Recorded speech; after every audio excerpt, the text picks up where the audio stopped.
ప్రయాణికులకు ఆర్టీసీ శుభవార్త చెప్పింది. ఇక కండక్టర్ కోసం ఎదురు చూడాల్సిన పని లేకుండా నాన్ స్టాప్ బస్సుల్లో సెల్ఫ్ టికెటింగ్ విధానం తీసుకురానుంది. క్యూఆర్ కోడ్ స్కాన్ చేసి టికెట్ బుక్ చేసుకునే అవకాశం కల్పించే ఏర్పాట్లు చేస్తుంది.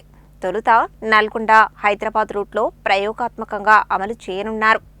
తెలంగాణ ఆర్టీసీ ప్రయాణికులకు మరింత మెరుగైన సేవలు అందించేందుకు మరో కీలక నిర్ణయం తీసుకుంది. ముఖ్యంగా నాన్ స్టాప్ బస్సుల్లో ప్రయాణించే వారికి టికెట్ తీసుకునే ప్రక్రియను సులభతరం చేసేందుకు సెల్ఫ్ టికెటింగ్ విధానాన్ని అందుబాటులోకి తీసుకురావాలని తెలంగాణ రాష్ట్ర రోడ్డు రవాణా సంస్థ నిర్ణయించింది. ఇకపై నాన్ స్టాప్ బస్సుల్లో ప్రయాణించాలనుకునేవారు టికెట్ కోసం, కండక్టర్ కోసం ఎదురు చూడాల్సిన అవసరం ఉండదు. ప్రయాణికులే తమ స్మార్ట్ ఫోన్ ద్వారా టికెట్ను స్వయంగా బుక్ చేసుకునే అవకాశం కల్పించనున్నారు. సెల్ఫ్ టికెటింగ్ విధానంలో భాగంగా బస్సు డోర్ వద్ద ప్రత్యేకంగా క్యూఆర్ కోడ్ను ఏర్పాటు చేస్తారు. బస్సు ఎక్కే సమయంలో ప్రయాణికులు తమ స్మార్ట్ ఫోన్తో ఆ క్యూఆర్ కోడ్ను స్కాన్ చేయాలి. అనంతరం టికెట్ బుకింగ్ ప్రక్రియ ప్రారంభమవుతుంది. ప్రయాణికులు తాము ఎక్కడి నుండి బస్సు ఎక్కుతున్నారో, ఏ స్టాప్లో దిగాలనుకుంటున్నారో వివరాలను నమోదు చేయాలి. ఆ తరువాత ఆన్లైన్లో చెల్లింపు పూర్తి చేస్తే టికెట్ జనరేట్ అవుతుంది.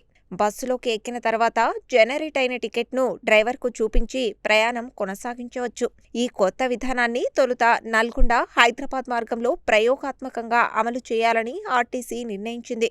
ప్రస్తుతం ఈ మార్గంలో సుమారు 45 డీలక్స్ నాన్ స్టాప్ బస్సులు నడుస్తున్నాయి. ఈ రూట్లో సెల్ఫ్ టికెటింగ్ విధానం ఎలా పనిచేస్తోంది, ప్రయాణికులు దీనిని ఏ మేరకు ఉపయోగిస్తున్నారు, ఎదురయ్యే సాంకేతిక సమస్యలు ఏంటి వంటి అంశాలను అధికారులు పరిశీలించనున్నారు. ప్రయోగాత్మక విధానంలో ఫలితాలు సంతృప్తికరంగా ఉంటే రాష్ట్రంలోని ఇతర నాన్ స్టాప్ రూట్లకు కూడా ఈ విధానాన్ని విస్తరించనున్నారు. అన్నీ అనుకున్న విధంగా జరిగితే సెప్టెంబర్ నెలాఖరు నాటికి మరిన్ని రూట్లలో సెల్ఫ్ టికెటింగ్ విధానాన్ని అందుబాటులోకి తీసుకురావాలని ఆర్టీసీ లక్ష్యంగా పెట్టుకుంది. సెల్ఫ్ టికెటింగ్ విధానం అమలుతో ప్రయాణికులకు అనేక ప్రయోజనాలు కలగనున్నాయని ఆర్టీసీ భావిస్తోంది. ముఖ్యంగా టికెట్ కోసం సమయం వృధా కాకుండా ప్రయాణికులు వేగంగా బస్సులోకి ఎక్కే అవకాశం ఉంటుంది. అదే సమయంలో చిల్లర సమస్యకు కూడా పరిష్కారం లభిస్తుంది. ఆన్లైన్లోనే చెల్లింపు చేయడం ద్వారా నగదు లావాదేవీల అవసరం ఉండదు. దీంతో టికెట్ జారీ ప్రక్రియ వేగవంతమవుతుంది.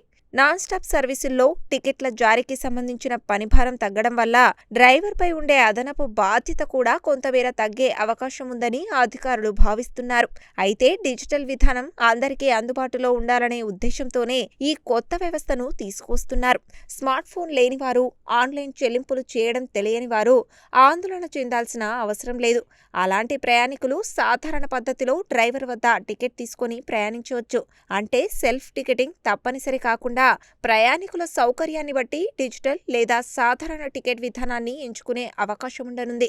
సెల్ఫ్ టికెటింగ్ వ్యవస్థను అమలు చేసేందుకు టీజీఎస్ఆర్టీసీ మై టికెట్ సంస్థతో ఒప్పందం చేసుకుంది. ప్రయోగాత్మక దశలో ప్రయాణికుల స్పందన, సాంకేతికంగా ఎదురయ్యే సమస్యలు, టికెట్ బుకింగ్ ప్రక్రియ పనితీరు వంటి అంశాలను అధికారులు పరిశీలించనున్నారు. ఈ విధానం విజయవంతమైతే రాష్ట్ర వ్యాప్తంగా నాన్ స్టాప్ బస్సుల్లో ప్రయాణించే వారికి టికెట్ తీసుకునే ప్రక్రియ మరింత సులభతరం కానుంది.